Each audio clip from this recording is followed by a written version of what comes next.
Boa noite a todos. O pessoal aí do fundo está ouvindo bem? A gente teve um probleminha com o microfone, tá? Bom, meu nome é Roberto, para quem não conhece, e hoje nós vamos falar sobre algumas questões que se relacionam entre si, começando com educação moral e o espiritismo. Como nós vimos no texto que a gente leu anteriormente, que fala da necessidade da reforma, é bem por esse caminho que a educação moral tenta nos guiar. Essa necessidade de se transformar cada dia, para que a gente deixe de ser o imperfeito de ontem e passe a ter um pouquinho mais de perfeição, nos preparando para amanhã. E qual é a relação da educação moral com o ensino do Espiritismo? Porque para o Espiritismo, a educação moral ela só tem validade, só tem razão de ser, quando o ser se conscientiza de que é um ser espiritual que transita por diversas experiências, ora encarnado, ora desencarnado, sempre com o objetivo de evoluir, com o objetivo de se melhorar. A partir dessa consciência que a gente vai adquirindo, é que vale a pena, então, a gente adentrar no assunto da educação moral, né? Como nós estamos aqui reunidos dentro de uma casa espírita, eu acredito que vocês, palestra após palestra, livros após livros, mensagens após mensagens, a gente, né, eu me incluo, obviamente, a gente já tem essa primeira condição. Nós já estamos conscientes do nosso papel. Nós já estamos conscientes do que nós somos. Um ser espiritual que transita na carne. Nós não somos um ser material que eventualmente vive coisas espirituais. 100% da nossa existência é espiritual. Mas, eventualmente, nós estamos transitando nas experiências da matéria. Então, a gente já conquistou essa condição. E a educação moral, ela faz sentido porque vai nos permitir tomar as rédeas daquilo que a gente precisa melhorar para evoluir. No Livro dos Espíritos, na questão 629, Kardec pergunta aos espíritos qual é a definição que do lado de lá, espíritos superiores, poderiam nos trazer a respeito do que é moral. E a resposta é essa: moral é a regra para se conduzir bem, quer dizer, a distinção entre o bem e o mal. Ela se funda sobre a observação da lei de Deus. O homem se conduz bem quando faz tudo em vista e para o bem de todos, porque então ele observa a lei de Deus. Então, quando eu falar educação moral, é isso. É a educação que nós devemos aplicar em nós para que a gente possa saber distinguir o bem e o mal, para que as nossas atitudes sejam voltadas para o bem de todos, para que as nossas atitudes sejam sempre balizadas pelo cumprimento das leis de Deus. E essa é a ideia da reforma íntima, da reforma que a gente faz no nosso ser, né? Porque é importante que a gente sempre traga esse ponto, esse incentivo para que a gente faça a educação moral. Porque nós, em muitas ocasiões da nossa vida, a gente acaba deixando que os problemas nos carreguem. A gente acaba deixando que as situações desagradáveis nos empurrem para a evolução. Porque, inevitavelmente, tudo progride. A lei do progresso é uma lei de Deus. Então, se estacionarmos na nossa teimosia, na nossa ignorância, eventualmente, com muito custo, com muito choro, com muito sofrimento, a gente vai avançar. Mas não é esse o objetivo do espírito que alcança a inteligência emocional. O espírito que tem inteligência emocional, maturidade emocional, ele não vai se deixar empurrar pela manada de problemas que vão sucedendo na vida dele. Porque a cada problema que a gente deixa de resolver, novos vão se acumulando. Porque a gente cria novos problemas para fugir desse que surgiu. A gente inventa 2, 3 mentiras para cobrir uma mentira que a gente poderia resolver com uma conversa. Então, é só para dar um exemplo, né, a dimensão de... se vai se acumulando existências após existência de uma estagnação moral, o quanto é custoso depois para que se resolva essa situação. Então, nós precisamos ter essa consciência de que cabe a nós estudarmos os nossos defeitos, como Santo Agostinho bem disse, e nós repetimos aqui constantemente. Conhecer a si mesmo, conhecer as suas falhas, conhecer as virtudes que a gente já conseguiu alcançar e aplicar essas virtudes para resolver as falhas, para enfrentar as dificuldades que estão colocadas no nosso caminho. E não é por castigo de Deus, não é por azar de destino, não é por culpa de terceiros, é pela nossa necessidade. É pela nossa necessidade de evoluir. Por isso, essas situações estão ali. Porque nós pedimos, em alguns casos, e porque nós causamos, em muitos casos. Então, a responsabilidade é nossa. E nós temos que ter esse pensamento. E como a gente vai conseguir ter um parâmetro para fazer esse trabalho em nós? De que maneira a gente vai conseguir achar elementos para isso? Questão 625 do Livro dos Espíritos. Que todo aquele que frequenta, que estuda, que está familiarizado ou está se familiarizando com a doutrina, tem que saber, não digo de cor, mas pelo menos a sua essência. A pergunta diz o seguinte, Kardec faz a pergunta aos espíritos: qual é o tipo mais perfeito que Deus ofereceu ao homem para lhe servir de guia e modelo? E é a menor resposta do Livro dos Espíritos. Uma palavra, 5 letras. Jesus. Esse é o nosso maior padrão ético para que a gente possa ter como modelo. Modelo e guia. É em Jesus. É nas mensagens de Jesus, nos atos de Jesus, na exemplificação de Jesus, que nós vamos encontrar a coragem, a força, o estímulo para sermos pessoas melhores. E, inclusive, a forma honesta, raciocinada, como o Espiritismo vê Jesus, é também um ponto de incentivo. Porque Jesus, como disse aqui, é o tipo mais perfeito que Deus permitiu estar entre os homens. E conciliando essa ideia com a ideia da nossa evolução, a gente pode alcançar um dia o nível de Jesus, a perfeição moral de Jesus.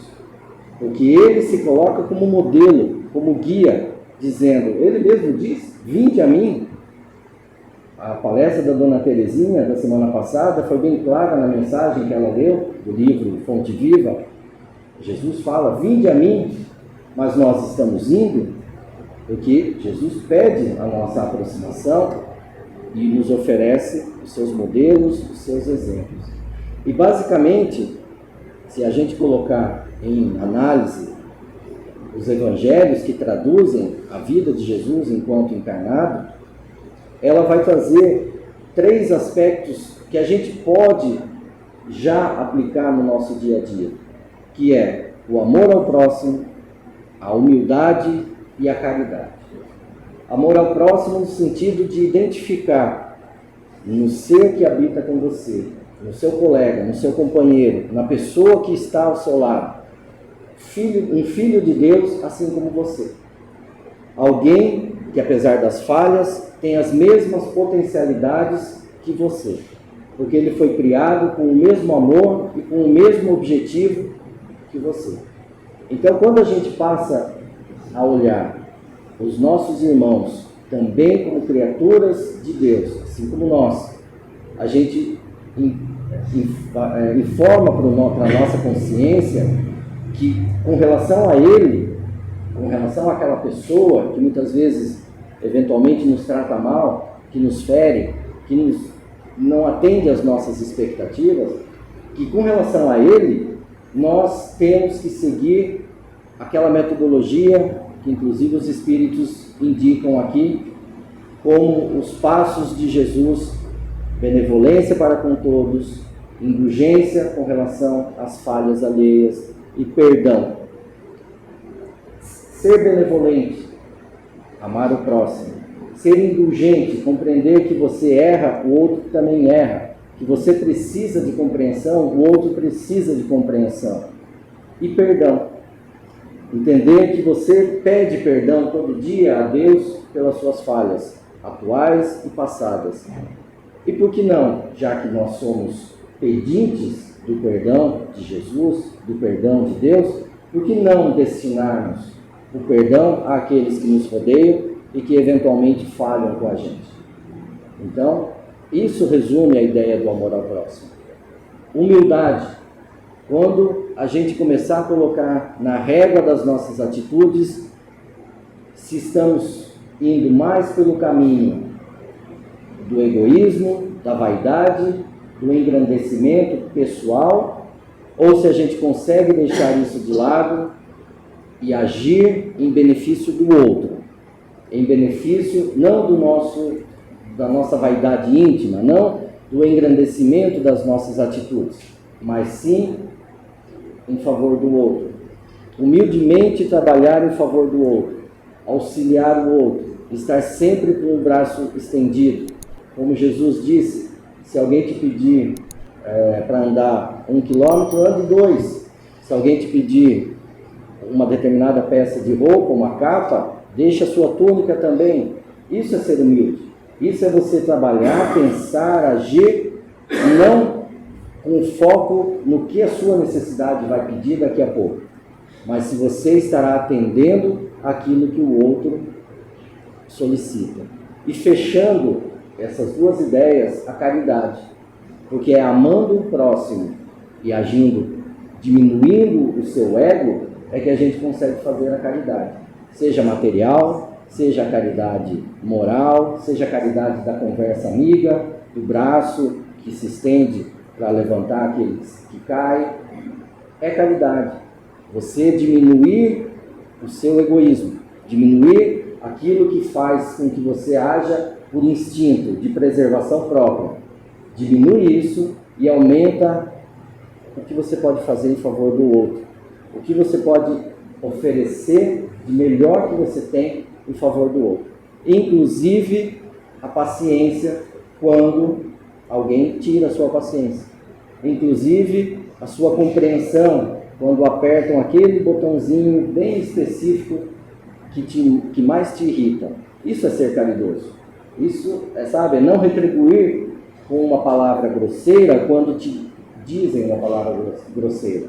Isso é ser caridoso. É estar praticando o amor àquele próximo e humildemente guardando o seu orgulho, a sua vontade de responder para fazer sobressair o seu ser humilde, sua humildade, sua caridade. Tá?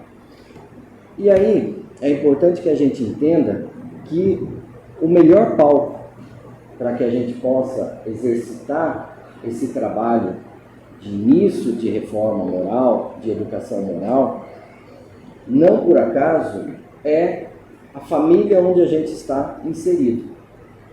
Porque o Espiritismo traz como um conceito que diz mais ou menos assim, que a família é um grupo de pessoas, é um grupo de espíritos que trazem entre si necessidades de reajustes ou vínculos afetivos, os mais diversos, que por uma questão de afinidade, por uma questão de necessidade, se congregam para que as vivências, o dia a dia possa polir essas arestas que eventualmente foram sendo deixadas de vidas anteriores.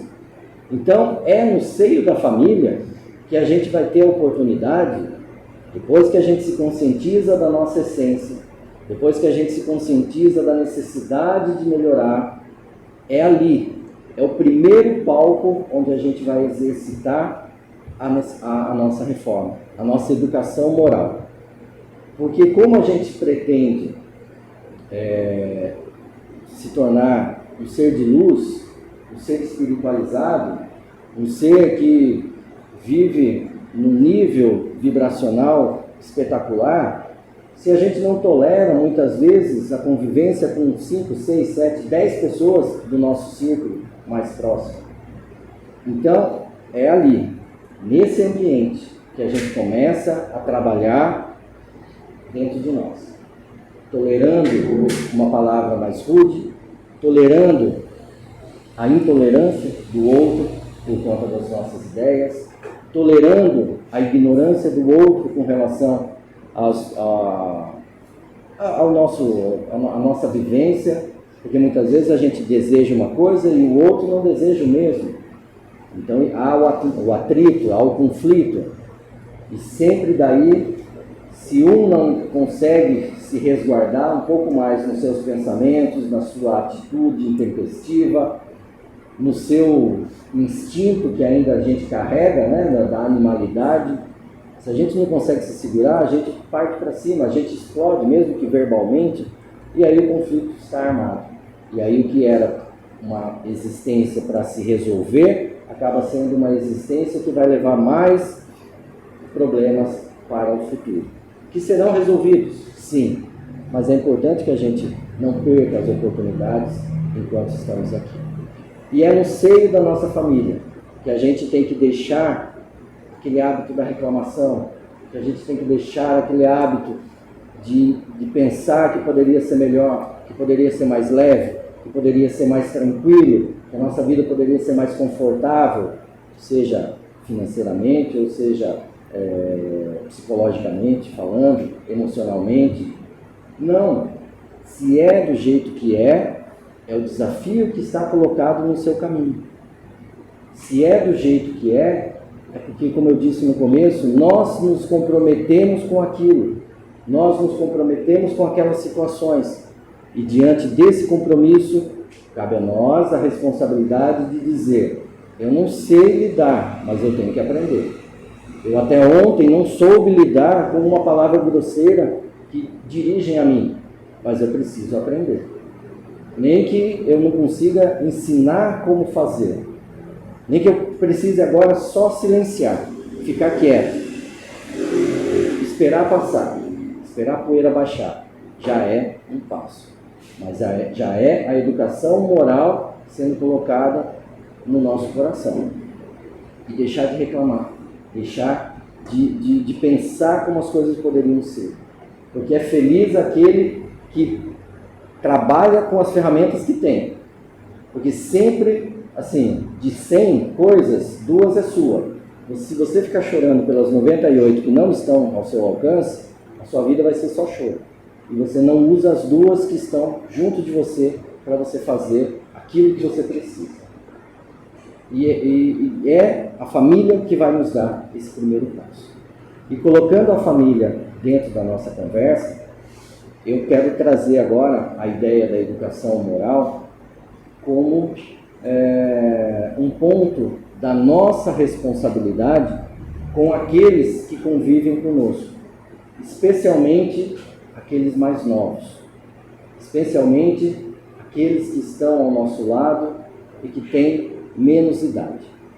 Mas eu não estou falando só da idade física, criança, o adolescente, esse sim, porque foi um dos compromissos que a gente assumiu com esse espírito antes dele reencarnar, e principalmente com Deus, de auxiliar na condução daquele ser para que ele se transforme num ser melhor.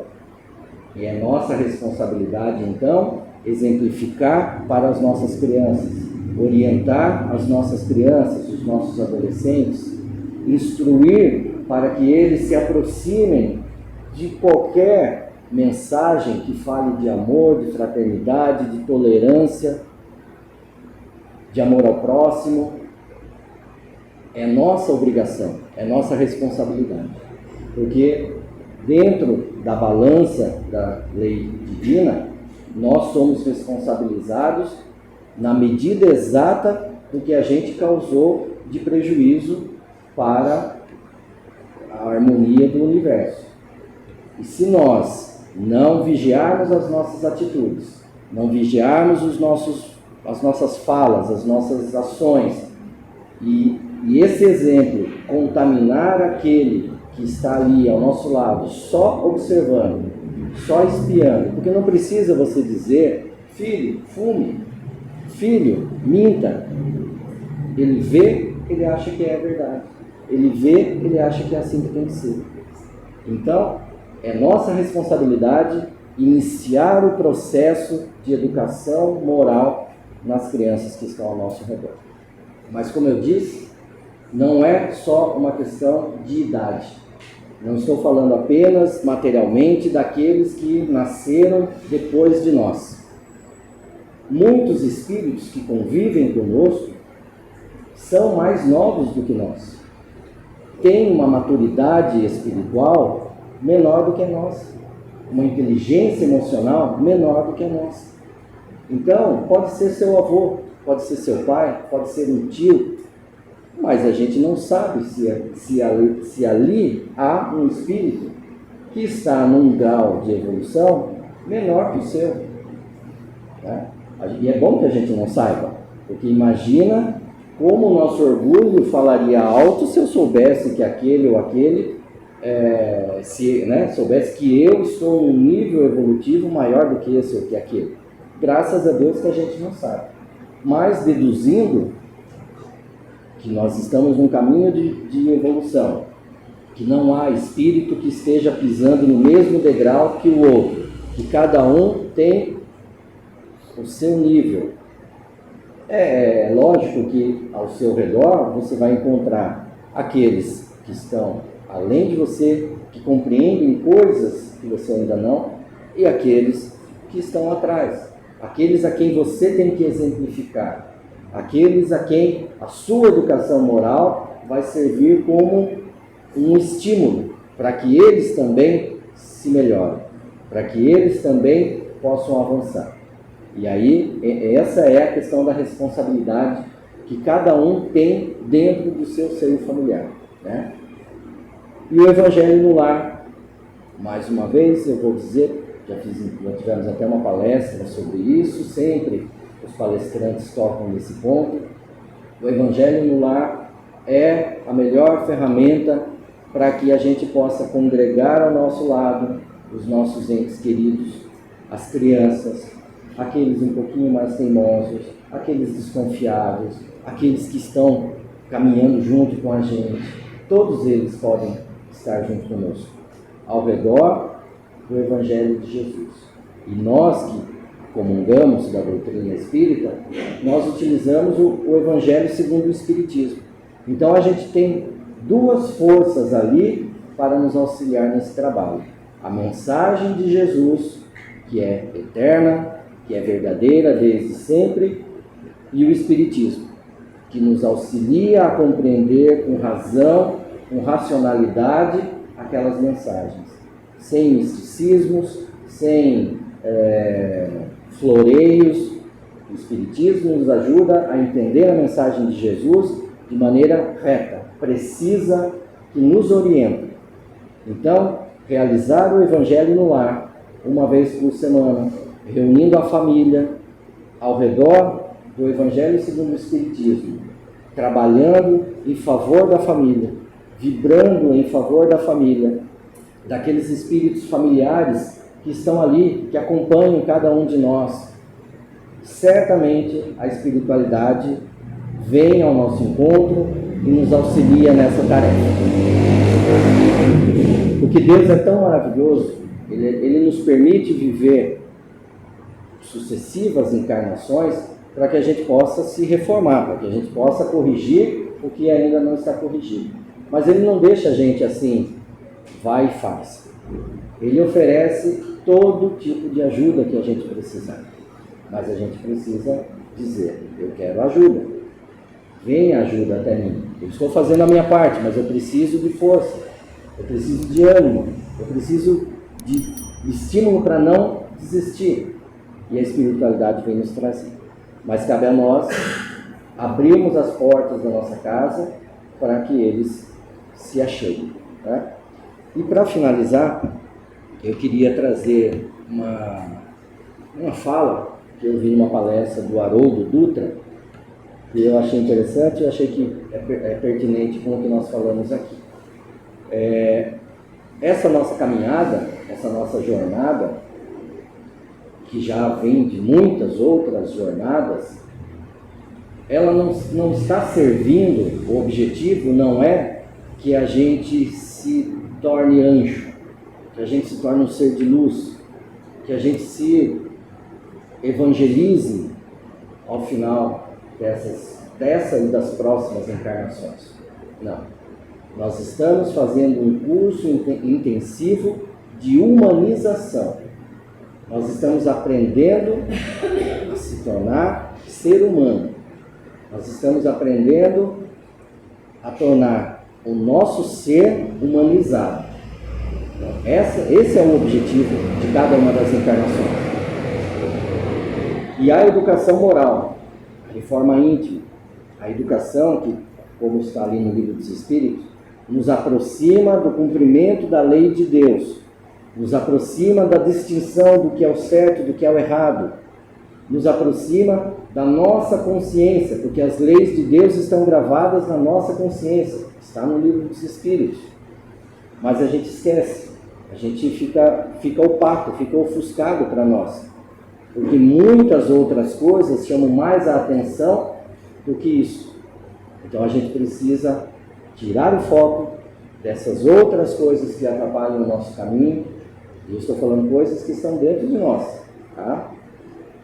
Fora as que estão do lado externo, que também servem para nos atrapalhar. Mas eu estou dizendo as coisas que estão dentro de nós. O egoísmo, a vaidade, a vontade de ser melhor que o outro, a vontade de responder à altura de uma ofensa. Essas coisas que a gente precisa diminuir a voz para que a voz da nossa moral, da nossa consciência fale mais alto. Então eu espero que a gente tenha podido passar um pouquinho dessa mensagem. Eu sempre gosto de dizer o seguinte: o tempo que a gente tem de palestra, e considerando os temas que o Espiritismo nos dá, a gente poderia ficar horas e horas conversando, filosofando, batendo papo sobre qualquer tema do Livro dos Espíritos, mas não é possível. Então a ideia das palestras é que a gente consiga trazer, obviamente de uma maneira caprichosa, né, completa, dentro daquilo que a gente pode falar, mas mensagens que vão tocar no coração de vocês e dar a curiosidade de procurar aprofundar esse assunto, aprofundar na literatura, né? E às vezes nessa audiência aqui de 40, 50 pessoas vai servir para um. Às vezes colocando lá no YouTube, mais umas 40, 50 pessoas vão assistir, ele vai servir para um. Tá bom, porque se esse um, mais um, conseguir se transformar e servir de exemplo para quem estiver ao redor deles, já é um trabalho que precisa ser feito. E a gente fica muito feliz. Mas é a curiosidade que é bom que a gente desperte para que vocês possam procurar livros, a doutrina, os livros básicos da doutrina, para que não fique só na nossa conversa. E quem dera eu soubesse o suficiente para poder ser a única voz para falar desse tema. De nada, eu só li, entendi, compilei e trouxe. Vocês precisam buscar, eu também preciso buscar, para que a gente possa avançar e ser útil. Todas essas reuniões que nós estamos fazendo toda quarta. A gente se reúne não é só para tomar passe, mas é para que o nosso ser, que está aqui dentro da nossa consciência, tenha um start de despertar a cada vez que a gente esteja aqui. Tá bom? Muito obrigado pela paciência de vocês, por estarem aqui. Tenham uma boa noite.